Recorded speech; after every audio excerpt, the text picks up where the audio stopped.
Bizome Psicología presenta Aceptando mi muerte. ¿Qué tal amigos? Nuevamente por aquí. Si usted está escuchando esta siguiente cápsula de la Guerra Cristera, significa que le interesó qué es lo que estaba pasando en nuestro México en ese 1926. Nos quedamos con este chismecito que les estaba echando donde el presidente de la República, Calles, intentaba hacer lo mismo que Roma, siendo el jefe, el máximo, tanto del Estado como de la religión, y donde estaba ya construyendo su Iglesia Católica Mexicana, que de haberle dado cuerda posiblemente se hubiera pegado, porque toda la parte de Sudamérica posiblemente se le hubieran unido, pero obviamente Roma no lo iba a dejar, porque pues no van a compartir obviamente el pedazo de pastel. Pero bueno, no nos vamos a meter aquí en cuestiones de religiones, nos vamos a meter en cuestiones de historia y de los duelos que se estaban viviendo en ese momento. Ya les dije que para el 1926, el 31 de julio, pues la propia iglesia suspende el culto, y una vez que lo suspende en forma de protesta, pues vendrán esa especie de represalias, porque la gente obviamente está llevando una pérdida, que es la pérdida de sus costumbres. Y las costumbres son muy poderosas. Son tan poderosas, de verdad tan poderosas, que si usted sabe de religión católica, sabrá que cualquier culto fuera de lo que dicta la religión católica es paganismo, ¿sale? Como no ha podido contra ese paganismo, lo que ha hecho es incluirlo y cristianizarlo, por así decirlo. Concilio de Nicea, se habla que varios de los dioses que había de otras religiones, y como querían formar nada más la católica, que en ese momento surgen los primeros santos, siendo la primer santa que existe la mamá de Constantino el Grande. ¿Sí?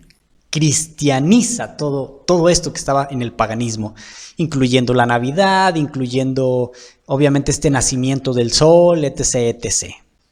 Bien, hay uno en específico que ocurre aquí en nuestro México, que todo mundo sabe que no pertenece a la Iglesia Católica, y que aún así nadie, absolutamente nadie, lo había visto, o a lo mejor lo ven, pero no se ponen a pensar, como algo malo, como algo pagano.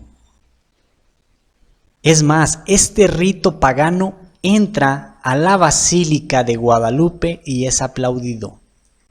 Entra a muchas de las iglesias de Mitepatitlán de Morelos, Jalisco, y es aplaudido. Y todos sabemos que es paganismo. ¿Ya supo cuál es? Es correcto, le dio al clavo. Estamos hablando de las danzas prehispánicas que se hacen. La danza prehispánica, por supuesto que no se desarrolló y no se creó para la Virgen de Guadalupe o para algún otro santo. Era para sus dioses, su forma de manifestarle a sus dioses la alegría y el júbilo que tenían. Sin embargo, se cristianizó y ahora lo aceptamos. Todo mundo sabemos que esa danza es una danza, vamos a suponerle azteca. Todo mundo lo sabemos, todo mundo sabemos que es un ritual azteca, y sin embargo no es mal visto cuando entran a la Basílica de Guadalupe. ¿Sale? ¿Por qué les iba o qué tiene que ver con esto? Porque muchos de los rituales que se estaban llevando a cabo, o bueno, la fuerza que tiene, ¿no?, del ritual, es tan poderoso que el día que nos lo quitan, tenemos un luto grandísimo. También se viven lutos. No pudieron quitarle eso, esa forma, esa expresión a los antiguos pobladores, y lo permitieron. Porque es mejor permitírselo a quitárselo. Porque si a lo mejor se los quito, se me echan encima. Así de simple. Si yo les quito el rito, se me echan encima. Por eso se permitió. ¿Qué creen que iba a pasar en los Altos de Jalisco cuando le quitas el rito a los católicos. Era obvio lo que venía, una lucha armada, que se mantuvo por mucho tiempo como una lucha intelectual, pero llegó un momento en el que ya no se podía. Entonces, al no poder, viene una respuesta por parte de la ACJM con algo que yo considero muy inteligente de su parte y que funcionó, que se conoce como el boicot católico. El boicot es poner al Estado en jaque a través de no consumirle ningún tipo de producto. Entonces, si te dejo de consumir la poca gasolina que se consumía en ese entonces, te dejo de consumir la carne, la verdura, ¿sí me explico? Me mantengo con lo básico, nomás a medio sobrevivir, pero no te sigo inyectando dinero, no te pago impuestos. Actualmente podría decirles, no te pago los refrendos de los carros, no te pago algún otro tipo, ¿no?, de cobros que nos llegan. Impuestos, déjalo en impuestos, no te los pago. Esa es parte de mi boicot. Pues les funcionó tanto así que hay aquí en Tepatitlán, en los archivos obviamente municipales e históricos, una especie de oficio que mandaron los tablajeros de Tepatitlán, tablajeros carniceros de Tepatitlán, en el cual ellos demandaban que se hiciera algo, puesto que ellos que estaban en el mercado vendiendo sus productos cárnicos ya no se los estaban consumiendo, que se estaban poniendo personas, ¿sí?, en algunos puntos de la ciudad a vender esos productos, y que esas personas que vendían los productos pues no pagaban impuestos, y a ellos que sí les estaban cobrando impuestos no les estaban llegando clientes. Eso es un ejemplo muy sencillo de que el boicot sí funcionó. Tanto así funcionó que Calles voltea sus ojos hacia Jalisco, porque le están diciendo, señor, tenemos un problema muy grande, Jalisco nos está haciendo un boicot y ya nos está pegando a nivel nacional. Entonces hay que hacer algo. Voltea sus ojos y se dice, a manera de chisme también, que el mismo Calles dijo un día, pero si Jalisco es el gallinero de la República. ¿Por qué el gallinero? Y esto yo se los platico a lo que yo he leído. Porque Jalisco participó muy poco en la lucha de independencia y también en la Revolución Mexicana. Tiene muy poca participación. ¿Se acuerdan esos tecuexes que yo les estuve hablando aquí? Si eran hombres muy valientes, muy fieros. ¿Qué pasó? ¿Que el mestizaje no se dio bien o qué? Efectivamente, no se dio bien. Porque con la llegada del español en aquel 1530 se merma la población en los años próximos o años posteriores por las enfermedades que llegan. Pero aparte viene la guerra del Mixtón. En la guerra del Mixtón muchísimos hombres, mujeres y niños se suicidaron para no caer en manos de los españoles. Prácticamente la población que estaba en Tepatitlán se ve mermada a tal grado que el mestizaje fue casi nulo. Casi nulo, sí había, pero muy poquito. ¿Cómo poblaron Tepatitlán? Bueno, pues fueron a traer personas, obviamente de África, que conocemos como esclavos, y son quienes realmente fueron poblando aquí, junto con el español, Tepatitlán de Morelos. En su mayoría, no digo que no hubo mestizaje, no con las personas, los nativos, los naturales, sí hubo, pero no tanta. Por lo tanto, la cultura que está aquí en Tepatitlán, la predominante, pues está muy españolizada, espero decir bien la palabra, y obviamente la religión católica aquí es fuertísima porque no tuvo un mestizaje, no se le metieron otras costumbres. O sea, somos un Españita chiquito aquí. Así, tal cual. Por donde le vean las casas, vean las costumbres, vean el estilo de vida, las comidas. Prácticamente somos una España, pero en chiquito. Está muy poquito mezclado con los naturales o con las culturas naturales. ¿Por qué? Pues porque no había, obviamente. Entonces, al no tener eso, estas guerras que en algún momento se podían interpretar como liberales, pues obviamente Jalisco no participaba. Tepatitlán pues no participaba porque ellos eran más de estilo conservador. ¿Ya van entendiendo la historia? Al no participar, entonces Calles dice, pues ahí es un gallinero porque aquellos no quisieron pelear como gallos. Eso es lo que él creía. Voltea sus ojos hacia acá, no le toma la importancia que debe de tener y comienzan los combates ahora sí formales, dando el primero en San Julián, Jalisco, a donde se va a ir un personaje muy famoso aquí en Tepatitlán y en San Miguel el Alto, obviamente, que se conoce como Victoriano Ramírez el 14. Victoriano Ramírez el 14 tenía la fama de Pancho Villa, para que me entiendan. O sea, es una fama enorme. Aunque el nombre Pancho Villa con sotana, por la inteligencia y lo estratega que era, se lo dan al padre Vega, un sacerdote que se levanta en armas y que dirige prácticamente la Revolución Cristera, o es de los principales que la estaban dirigiendo, ¿sí? Él era el superestratega. Pero este otro, Victoriano Ramírez el 14, es quien tenía la fama. Está pasando todo este asunto, se hacen las primeras guerras, los primeros combates pequeños, y empiezan a surgir brotes, ¿no?, de cristeros aquí y allá. Al tratar de aplacar estas pequeñas guerrillas que estaban surgiendo, se quieren unificar en una sola para poder atacar al gobierno de la Ciudad de México, pero no se ponían de acuerdo entre sus propios líderes. ¿Por qué? Porque era gente que no tenía adiestramiento militar y tenían problemas. Se cuenta por ahí que Gómez Loza es quien pide fondos, obviamente, a la ACJM y a todo católico que quisiera participar, y contratan al general Gorrostieta, o sea, un general que había participado en la Revolución Mexicana.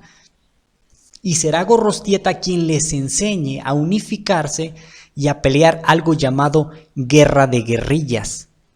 A diferencia de los grandes combates que daba Pancho Villa hasta arrasar, él les enseñó la otra estrategia, que es: llega, ataca a tu enemigo, mérmalo y huye. Si te puedes llevar armas, llévatelas, y si no, huye. Cánsalos, que te persigan por los lugares que ellos no conocen. Y con estas pequeñas guerras de guerrillas, pues obviamente los ejércitos que estaban mandando para acá, pues se estaban viendo mermados y se estaban viendo agotados y rebasados, porque no conocían el territorio, porque no tenían fuentes de alimentación, fuentes de agua, etc. Y les estaban dando unos cuantos disparos por aquí, otros disparos por allá, o sea, no tenían batallas formales. Eso hace que la guerra cristera vaya adquiriendo tanto armas como conocimiento y adiestramiento militar, y se vayan haciendo un ejército muy capaz de ponerse al tú por tú con el ejército mexicano. Esto está pasando, pero, y aquí ahora sí vamos a entrar a lo que compete con Bizome, con lo que compete tanatología. Obviamente que las muertes, las desapariciones competen con esos duelos de tanatología, pero este sí es terrible desde mi punto de vista. En 1927 se manda llamar a la población de los alrededores de Tepatitlán de Morelos, Jalisco, a una reconcentración. Primera reconcentración. Lo que significa que la gente que estaba en el campo a sus alrededores ahora tenían que irse a vivir a la ciudad.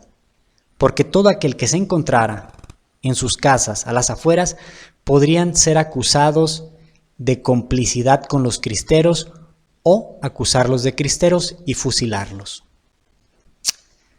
Las personas tienen que irse o tienen que venirse aquí a Tepatitlán, Tepatitlán de Morelos, Jalisco, una ciudad, bueno, vamos a decirle ciudad en ese entonces, un pequeño poblado con 5,000 habitantes, ahora tiene que abrirle espacio a 20,000 personas más.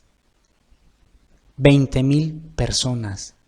¿Dónde dormían? ¿Dónde comían? ¿Dónde tomaban agua? ¿Dónde iban al baño? ¿Dónde se atendían? ¿Dónde? Imagínense esa reconcentración, lo terrible que fue para Tepatitlán de Morelos, Jalisco. El tepatitlense que vivía aquí, que tenía ajustada su comida, ahora no ajustaba nada. Y quizás no porque no tuviera el dinero, porque no tenía comida. Si la ciudad está capacitada para alimentar a 5,000 personas, 20,000 más, ¿de cuánto te tocan las porciones de pan? ¿Dónde metes a 20,000 personas? Las casas estaban repletas de familiares que llegaban de los lugares cercanos. La gente se tenía que quedar en la calle, en los portales, en algún rinconcito, en alguna parte fuera de la ciudad. Ahí armaban sus tejabancillos o algo para dormir. Imagínense la higiene. ¿Dónde vas al baño? Los que estaban en el centro, ¿hacia dónde tenían esos lugares para ir al baño? Por ejemplo, para comer de verdad. Obviamente llegaron enfermedades. Obviamente los doctores tuvieron que estar trabajando muchas más horas de las que trabajaban para atender a tanto enfermo, y muchas veces enfermos que no les podían pagar. Porque si todo su dinero estaba en las cosechas que habían dejado allá, y ahora no podían ir para allá, para ver cómo estaban, para traerse maíz, para traerse frijol, porque arriesgaban su vida. Esa gente que venía de fuera había perdido su hogar, había perdido su estilo de vida. La propia gente de Tepatitlán había perdido su estilo de vida. Si antes podías salir y jugar a la pelota con tus amiguitos, ahora no. O a lo mejor sí podías, pero ya no podías jugar con 5 o 6, porque ya eran 10, 15 o 20 niños para una sola pelota. ¿A qué horas te tocaba jugar? Y eso es nomás por echarle imaginación, obviamente. Así lo invito a usted que me esté escuchando a que le eche imaginación a las cosas terribles que estuvieron pasando por esta reconcentración. De 5,000, ahora 20,000 personas más. Qué terrible. Esa es una de las historias que mi abuelo sí me alcanza a contar a mí. Mi abuelo en ese entonces me platica que tendría unos 5 años. Echándole más o menos las cuentas, sí me coinciden las fechas de su edad a que vivió la guerra cristera a la edad de aproximadamente 5 años. De los 5 años a los 8 años. O de los 6 años, pónganle, de los 6 a los 9. La pudo vivir. Yo también ya soy grande, ¿vale? ¿Se acuerdan que inicié con algo el capítulo anterior donde les decía que había personas comentando que la iglesia que está allá arriba en Los Sauces tenía más de 500 años? Y yo les decía, ¿cómo? ¿Cómo? Si en el momento que les preguntaba era como el 2019. O sea, ¿cómo? Ni siquiera los españoles tienen 500 años en Tenochtitlan. ¿Cómo lo va a tener esa iglesia? Es porque nuestras historias están desfasadas, ¿sale? Hay personas que actualmente siguen asegurando, o sea, personas de 20 y tantos años, y que siguen asegurando que sus abuelos participaron en la guerra cristera. No pueden haber participado porque entonces sus abuelos tendrían que tener más de 100 años. Bueno, puede haber el caso, ¿no? Alguien de, ¿qué les late? ¿10 años? Pero en todo caso no serían sus abuelos, serían sus bisabuelos los que participaron. Desde mi punto de vista, ¿ok? Sin la intención de ofender, simplemente es una forma de que hagamos esta conciencia analítica y de darnos cuenta que a veces las historias se distorsionan. Que en realidad mi abuelo no fue el que participó, sino mi bisabuelo.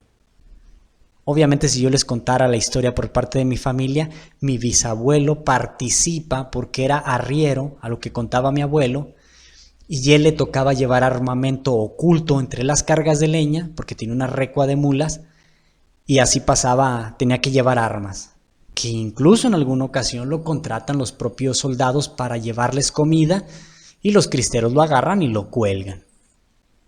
No murió porque traía una daga y con las prisas de agarrar a las otras personas que lo acompañaban, lo dejaron nomás colgado y él se pudo descolgar.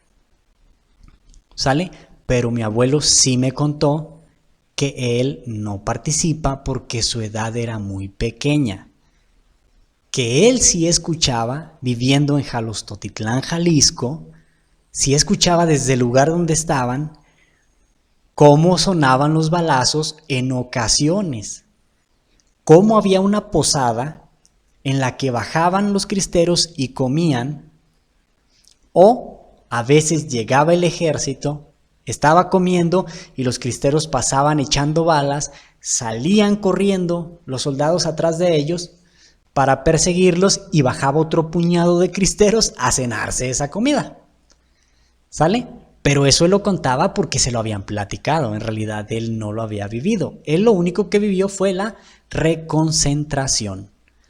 Estaba muy chico y recuerdo yo que en sus pláticas él me decía, estábamos nosotros sembrando cuando miramos un puño de soldados que venían y mi papá me dijo, vámonos hijo, porque esto ya valió.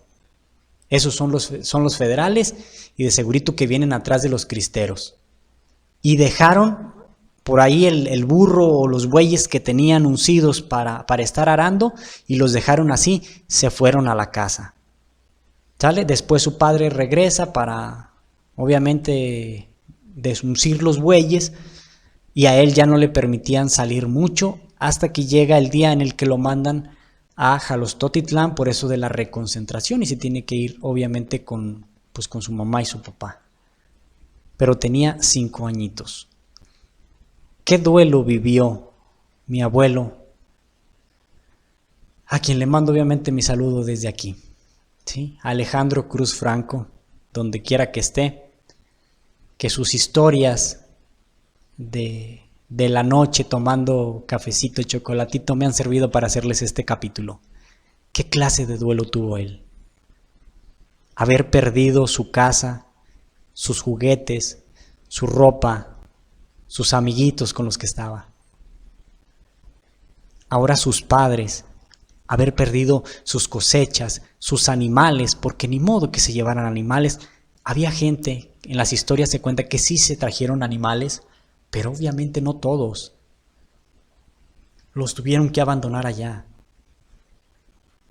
Y luego se viene en una ciudad donde a veces, no a veces, sino que lo más lógico es que después de unos días los propios ciudadanos los quisieran fuera, les hicieran el fuchi, obviamente, porque ya no había comida ni para ellos. Todas las carencias que estuvieron viviendo. ¿Qué tipos de duelo? Lo invito a hacer esta reflexión. ¿Qué tipos de duelo? ¿Dónde estaban enterrando a sus muertos? Porque obviamente una vez, si tenían gente enferma ya y se la trajeron, tenían que estar muriendo aquí cuando llegaban. ¿Dónde los estaban enterrando? ¿Cómo los estaban enterrando? Gente que se tuvo que quedar porque tenía algún familiar enfermo y que no lo podía mover por ningún motivo y que se tuvo que quedar en su casa y que posiblemente le llegaron los soldados y que posiblemente ahí mismo lo mataron por considerarlo un rebelde y no acatar la orden que se le había dado. No crean que llegaban e investigaban a ver qué es lo que estaba pasando. A veces nada más llegaban y, como decían antes, afusílelo, después averigua. Y toma la que entraban y, ¡ay, madre mía! Acá está un enfermito y por eso no se fue. ¿Qué cree usted que pasaba también con el enfermo? ¿Lo dejaban ahí, a la buena de Dios? ¿O le daban el tiro de gracia? Pues ya la habían zurrado, ya habían matado al cuidador. Pues ya de una vez para que no sufra también. ¿O considera que el propio enfermo en esta situación les hubiera dicho, pues de una vez despácheme a mí también? Porque si mi cuidador ya no está, pues yo qué va a hacer de mí, aquí me voy a morir de hambre nomás. Qué fuerte, ¿verdad? Qué fuerte esa revolución cristera. Haga sus reflexiones, piense muy bien qué tipos de duelos estuvieron pasando y los dejo por esta ocasión. Nos vemos para darle continuidad a ese conflicto y cómo se resolvió al final en el siguiente episodio. Muchísimas gracias y nos vemos hasta la próxima.